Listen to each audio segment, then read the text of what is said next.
Welcome back to Walsall Fan TV, the joy and the pain. We are here for the preview of Walsall away to Fleetwood. Now we know what Fleetwood did to us last time, so it's a nervous one. We've got Jake. He's with us. Hi, Jake. Hey, you all right? You all right, mate? Yeah, you give us a right old lesson down at the Poundland Bescot Stadium. But what's happened to Fleetwood? They've been up and down all over the place, haven't they? It's very inconsistent.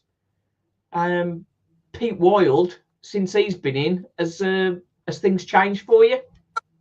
Yeah, I think the ship's been a bit steadied under Pete Wild. Now it's only, I think, 5 games now that he's been in charge. But yeah, obviously, when we beat you 6-2, you would have thought that Fleet would have got the other end and, start challenging for promotion, and then you'd be at the other end where we are. But obviously, it did work great for you guys, and, it was like a spur of momentum. But yeah, I think the sacking of Charlie Adam should have happened. Obviously, after the game against you guys, he only got 1 win. Then he was sacked on the 22nd of December, and then Pete Wild came in on Christmas Eve. And since that's then, it. That's it. 3 wins, 1 draw, 2 defeats since he's come in. 6 games. Yeah. So I think that the football's, it's not been pretty, but Pete Wild's side's the direct, and then out of possession they want to do the basics well, and I think so far it's been encouraging signs, and it seems like Pete Wild can do everything that maybe Charlie Adam couldn't. That sort of maybe formation changes and in-game substitutions that are obviously trying to affect the game better than what Charlie Adam did, because it was almost just like-for-like changes, really. But I think part of that came because we didn't have the squad depth, and in the summer we recruited for a small squad. And then when injuries happened, it sort of came back to Charlie Adam, and maybe he should have reflected on himself and then, got more players in the summer. I say since Pete Walsh took over, you've had some really good results. What happened against Carlisle? Well, in the first half, it was a bit dull. We know what to expect from Carlisle. They want to dominate the ball, and the new signings, they are trying to fit into what Mike Williamson wants. But yeah, in the first half, there weren't many chances. They scored off the back post, and our centre half tries to block it, but ultimately he leaves him onside at the back post. And then second half, we make changes to go for it. We get the equaliser in the 70th minute. Then, unfortunately, goal scorer Coughlin goes off. And then it seemed like because we were really aggressive and front-footed, Carlisle could easily catch us on the counter-attack. They did that. The goal that they scored, they won the corner through a counter-attack because, we committed a lot of bodies forward. And then, obviously they scored from there. So it was a bit frustrating, and I thought a draw was a fair result. But I think for the amount of chances that Carlisle had that were really threatening in near goal, I thought that, it is a very good win for them. But, it shouldn't really stop our momentum, I don't think, because there were positives to take out of that, especially in the second half. From what you saw to Carlisle, do you think they'll pull out of it? I think so, because like I said, Mike Williamson has recruited for his style. He's brought technical players into the club.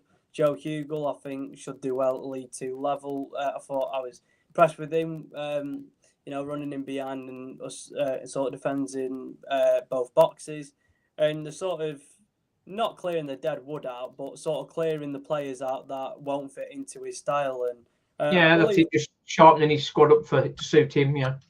Yeah, and obviously the owners have backed the manager instead of trying to get a new manager in who will maybe, more experienced and actually work with what he's got. But I think he will get him out of it.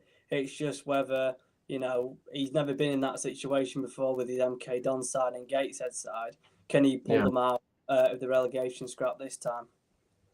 Yeah, it's something a little bit different. Pete Wild, where do you think he could take you this season? I think this season it'll be a solid mid-table finish. I don't think we'll be pushing unfortunately, I was getting a bit too giddy after the back-to-back wins against Salford and MK Dons, but then sort of it's back to reality when you're conceding, the 80-odd minute against Carlisle, bottom of the Football League at the point in playing them. But then, I think we aren't too disheartened to be at mid-table. In my predictions, I was happy with 11th, 12th, and I think we could get there. And well, you got a couple of games in hand on some teams, haven't you? Yeah. Currently 15th. Currently 15th. Game in hand on Walsall. 33 points plus 2 goal difference. It's one of them. It's typical mid-table team, really. It's inconsistent. Won 8, lost 8, drawn 9. It's sort of bang on mid-table stats, isn't it? Yeah, and I think we're just going to be in the pack with sort of Cheltenham and Colchester. I think Colchester in our bubbles, Cheltenham are right below us. I think we're just going to be, in and around there. And we've got games in hand, but the schedule is going to be tough now, playing 3 games more or less in, every 7 days. It's going to be tough, especially with a small squad, and we've brought players in, but it's more like for like this window. So, mid-table, and then Wild can flick about with different formations and also tactics, see which players he wants for the summer. We've got, I think, 9 or 10 out of contract, so he'll be able to make a decision whether he wants So Wild to get is all his men together then, wouldn't they? Yeah, definitely. And I think this squad, it isn't really built for a peak Wild side. We want to be direct, we want to be physical, which against Salford we were, but I think in this side we need more warriors and more wizards, really. Yeah. Got a couple of comments. Fallen Maniac need to bounce back and get revenge for the home game. And then Callum Coyle, I don't know whether you know Callum, you're getting it, lad. We're going to do the double on you, he says. So how confident are you that Fleetwood can get a very rare double this season? Yeah, I think if we beat Carlisle, I would have been definitely, more confident. But then I watched you against Bradford, and Bradford won every second ball for me. I watched the first half and a bit of the second half, but because Bradford was so aggressive and they were so direct on the front foot, it ultimately killed you. And, unfortunately, that Matt went off injured. I don't know how serious that injury is, but, not having that focal point, that I think Jamil Matt's been really underrated this season. We could have a chance. And in this division, anyone could beat anyone. It shows that, we beat you 6-2, and obviously Bradford beat you on Saturday. But I think because obviously we beat you 6-2, and then you put some wins together, then you got beat 4-0 by Charlton, but still that loss didn't really affect you. It made you even stronger. So, it's going to be interesting because it's two sides that may have lost the momentum and both want to get back to winning ways. Yeah. You spot on what you say about Jamil Matt. I actually wrote a piece for the Bradford programme, and on that I sort of pointed out it was Jamil Matt really that has been the main guy and the unsung hero in some respects. Nathan Lowe obviously got the plaudits for making the finishes, but whenever Jamil Matt's not in the team, we do look much weaker up front, particularly. Him going off, I think the way he was holding his hamstring, it was a big concern. It seems that it's just a knock rather than a pull. So they're hoping that he's going to be fit for Tuesday. But I mean, that is a player we don't really want to rush back if he's had a knock, because he is such a key player for us. He's such a key player for us. And Jamie Jellis as well. Jamie Jellis was missing on Saturday. And he's one of those tenacious players in the middle that also makes a big difference and helps give us the impetus in the second half. Quite often we've sort of kept teams at bay in the first half and then ripped them apart in the second. And against Bradford, the second goal killed us, really. The second goal just before half time took the wind out of our sails, and with Jamil Matt going off. We brought Danny Johnson on, and it just wasn't the game for Danny Johnson. And they went 3-0 up just early in the second half. Then Walsall got a penalty, and Danny Johnson just trickled it towards the keeper pretty much.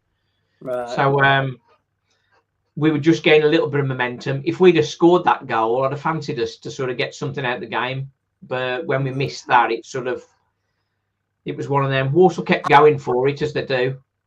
But it was just not to be.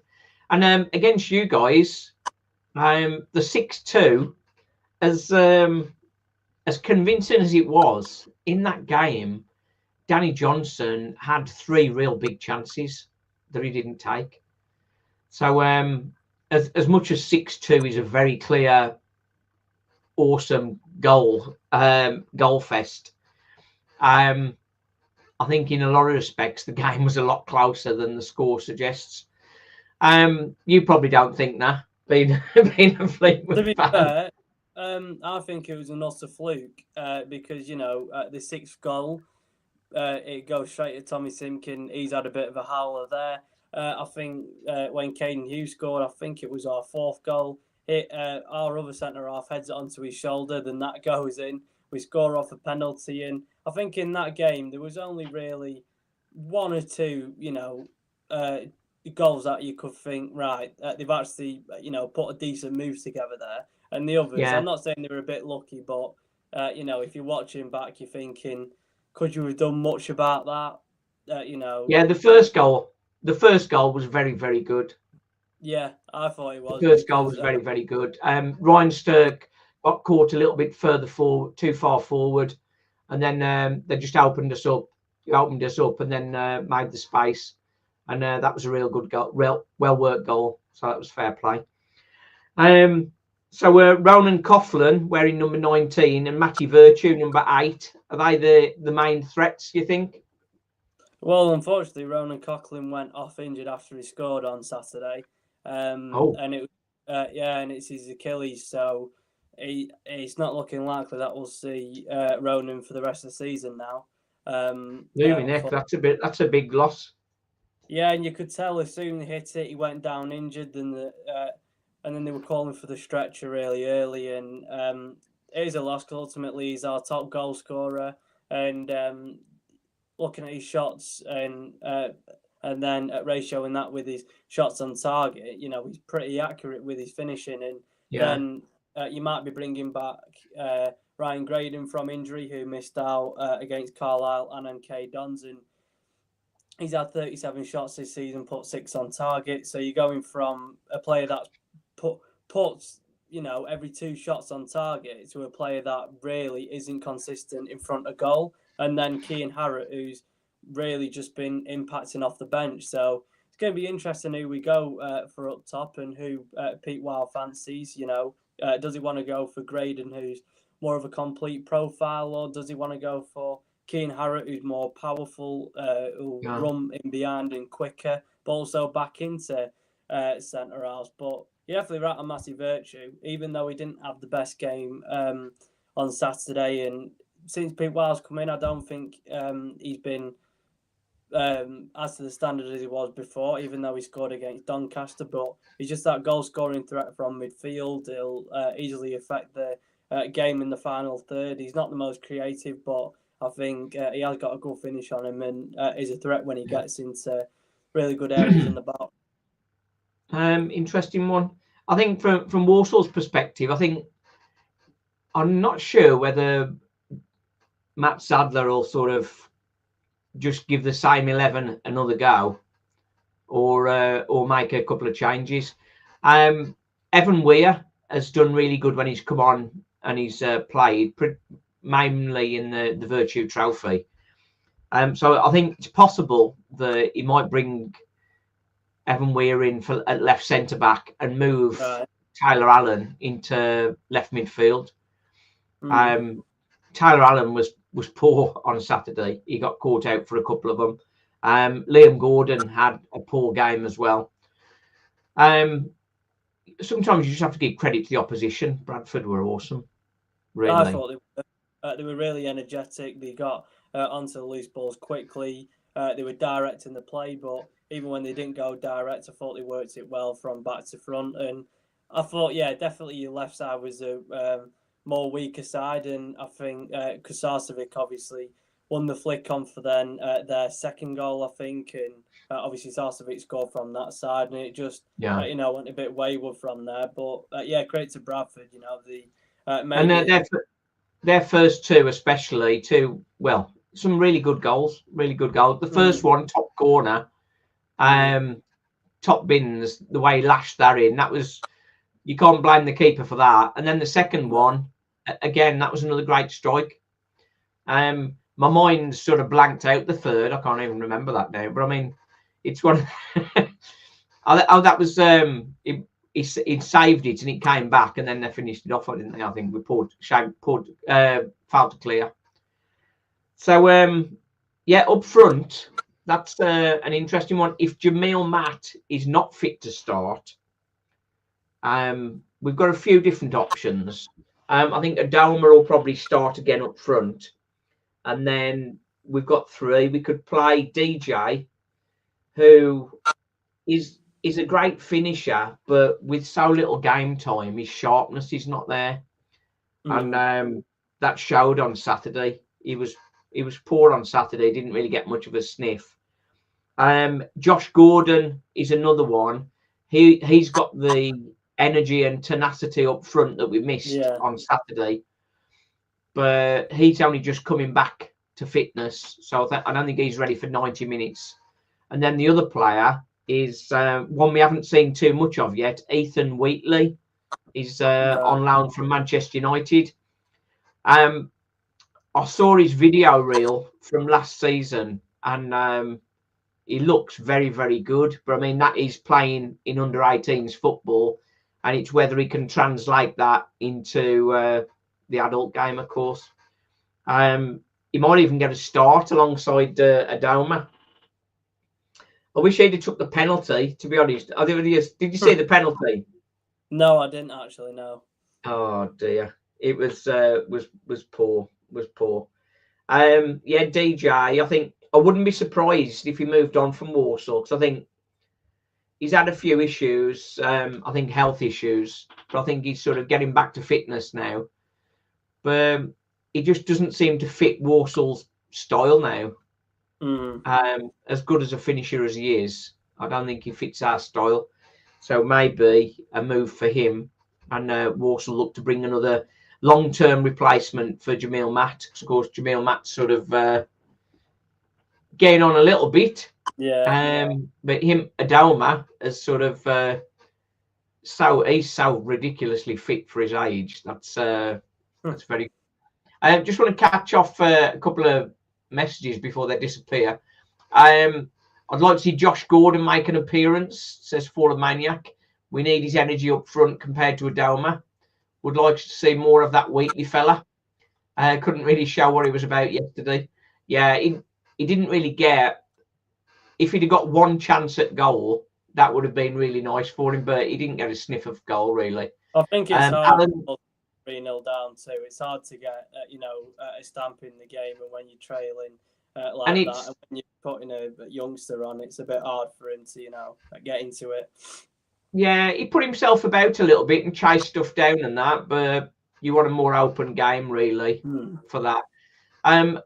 As the game went on against Bradford, because they nearly had a fourth, and it felt a bit like that against Fleetwood, which sort of the game was gone, and when you were at our place, and it was like, oh, we've won this, shots in, let's just have a go. And it felt a bit like that with Bradford. And Walsall, maybe their undoing is we're still going for it, regardless of the score. We'll just keep going. And on occasions, we've sort of come back and pulled back and got the result. But sometimes it's, I don't know, do you accept defeat ever? I don't think you should. I think you should keep going for it, but you might get caught out. So that's one of them. Alan Joyner, very poor player ratings for Walsall on Saturday. I think a lot of players had an off day. That was the problem. I think it'll be a tighter affair on Tuesday, says John Sadler. Nothing like the 6-2, 1-0 either way, I reckon. I think that's probably more likely, particularly with Coughlin missing. You want to keep it tight. Evan Weir would be a good starter too. Yeah, Tyler Allen really good on free kicks and set pieces, but Yeah, definitely. he let himself down on Saturday. Third goal was a counter attack, put it past Simkin. Oh yeah, I remember it now. That was that was one of their Walsall pushing, and they just hit us on the break. Price of the argo that needed on Saturday, then when we're going aggressive to try and win the game, and then obviously our aggressiveness is unfortunately cost us of getting anything out of the game. Well, I think Walsall are in a position now where they might as well go for it, and if it is they lose 3 or 4, then it's better that they lose 3 or 4 and then win the next 3 than draw 4 games. Do you know what I mean? That's Josh and Wheatley up front will tear it up, says Tony. So I think this Ethan Wheatley, you got to be careful, haven't you, when you bring a youngster in, that you don't sort of expect too much from him too soon. It is his first taste of adult football, and as good as he's been as a youth player, he needs time, doesn't he? Yeah, definitely. I think when signed, I think there's more sort of optimism around Wheatley than there was in comparison to when Nathan Lowe signed. I didn't really see but that's probably because United obviously have got a bigger fan base in Stoke.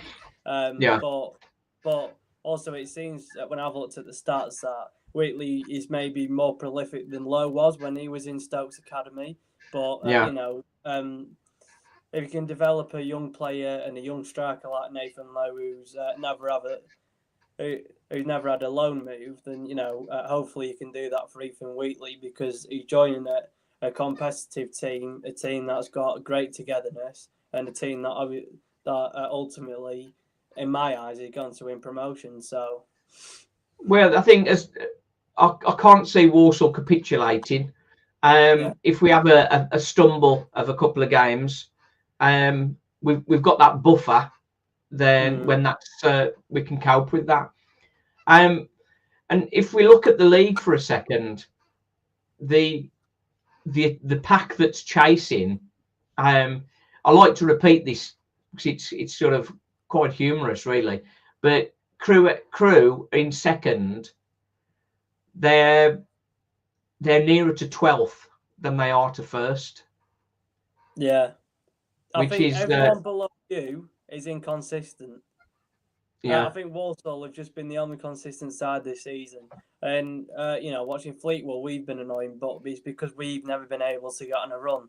And then, the sides of Port Vale, MK Dons, Doncaster, the sides that were in my top 3, they've never been able to, string any momentum together. And it's been a weird league because, on the day, anyone can beat anyone in this division.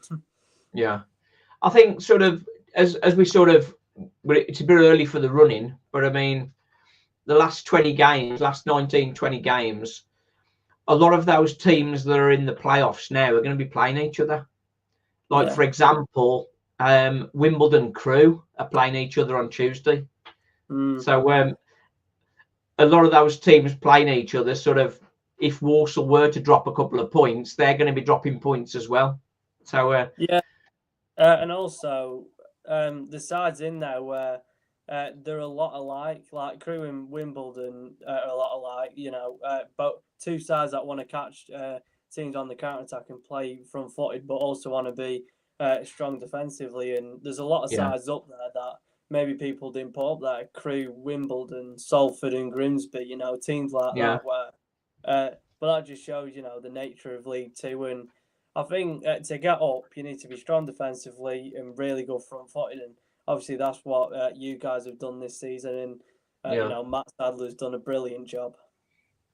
Well, Salford have been on a great run, and then they've just lost 2 on the bounce. So Walsall obviously looking to bounce back tomorrow night and not have that double dip, as it were. But it's going to be a tough one because you guys know how to beat us, because obviously you did at our place. Yeah. So it's a tough one. It's probably the game we didn't want just after a defeat, is to go to a team that have already beat us.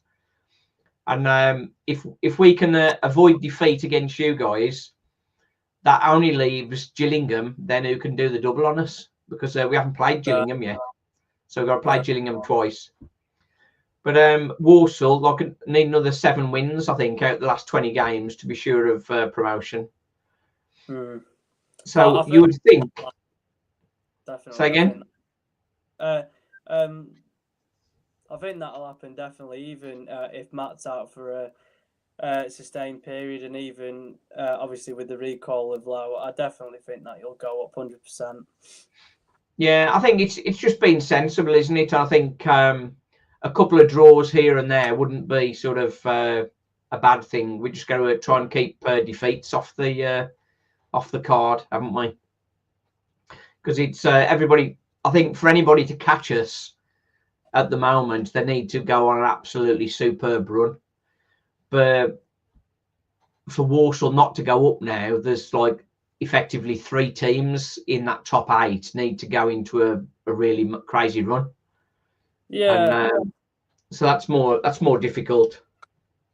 I think if you look at that sort of top 8, you'd maybe say Port Vale, because Darren Moore's side, especially when it's at Sheffield Wednesday, they normally get a run together. They have a tough patch which they did in December, and then Doncaster, Grant McCann, we saw what he did last season from January onwards. He's used the loan really well, and just depends whether Crewe, are they going to drop off, because last season they did under Lee Bell, and they nearly looked like they weren't going to make the playoffs at one point, I think. And then you sort of got Notts County in there, which they're backing Stuart Maynard, and sometimes there was uncertainty there, but they've got a lot of quality in their squad. And then absolutely, I think you're even looking at 12th and MK Dons, the quality of squad they've got, and Scott Lindsay won promotion last season with Crawley.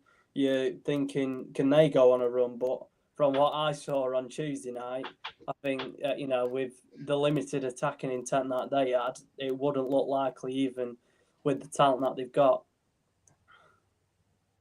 Yeah, I don't think the way MK are going at the moment, they're passing the ball around a lot, but they've got no attacking drive, I don't think.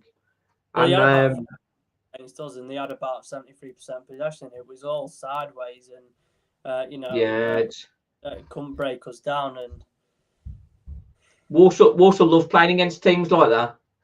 You just catch them in possession and then do them effectively. The more difficult teams are the likes of Bromley, who just, when they get the ball, they just launch it into the box. So that's a more difficult team to play against, rather than the more cultured of football teams. Bradford, they're on a really good run. I think obviously they beat Walsall, but I mean before that they had been on a superb run already, and I think they only lost 1 at home this season. So Bradford, what do you reckon Bradford's chances of getting top 3? I think it's likely. I think if you asked me a month ago, I wouldn't have said likely, because Graham Alexander was doing weird stuff with the lineup. They were only starting 1 out-and-out defender. They were only starting 1 out-and-out midfielder. But he's got a good run together from, they've only lost 1 league game in over 2 months now, Bradford, which was against Notts County. And, that's respectable with the quality Notts County have. And they've also signed Michael Mellon. He had a good season at Morecambe for the first half. Yeah, they're not played him yet. No, well, I don't think he's fit. He was supposed to join another club, but I think he failed his medical there. So he's not actually fit yet. And we've got Callum Kavanagh, who obviously, I don't think he's the go-to for Bradford fans, but he's got a goal contribution in his past 3. So I think with the signing of Mellon, maybe it gave him a bit of a kick. And I think, if they can just do that in some games, be sometimes comfortable with the ball, but also be able to be really aggressive, I think that Bradford could do it. And Graham Alexander's won a promotion at this level with Martin Fleetwood, so he knows how to get a promotion. interesting couple of games for Bradford. Was it on Saturday or on Tuesday night? They got Morecambe at home, so you'd expect them to sort that out on Tuesday. But then Saturday they're away to Wimbledon. Tough game. So that's a test of their credentials. But again, that's another one of those that'll be taking, from Walsall's point of view, that'll be taking points off Wimbledon, perhaps, if Bradford were to win that. And at the moment, we're 14 points ahead of Bradford, so that's a big chunk. Walsall need to go on a very bad run for a team to catch us from that point. So, but yeah, we're a little bit nervous about tomorrow. I'm going to do a live stream watch along again, because there's no chance of me being able to get to Fleetwood for a 7:45 kickoff on a Tuesday night. And generally, when we have watch-alongs, we don't do too well. So no. So maybe I'll can it and not do one, perhaps. But yeah, right then, let's check off a couple of questions. What did I think of Wheatley yesterday? He looked okay, but didn't really get much of a sniff. I think it'd be DJ and Flash up front. Interesting. Right then, let's have a match prediction from you, Jack. I think we'll get beat 2-1. I think it'll be tight. 2-1 Walsall. Yeah, because also we're playing a lot now, and obviously the small squad, we're not able to rotate too much, and I think it's going to be a real testament to where to how we cope really in the next month. We've got a crazy amount of games, but because of obviously postponed matches. But yeah, I think even if Matt doesn't start, I think you've got the power in midfield on both flanks. I think you're really comfortable.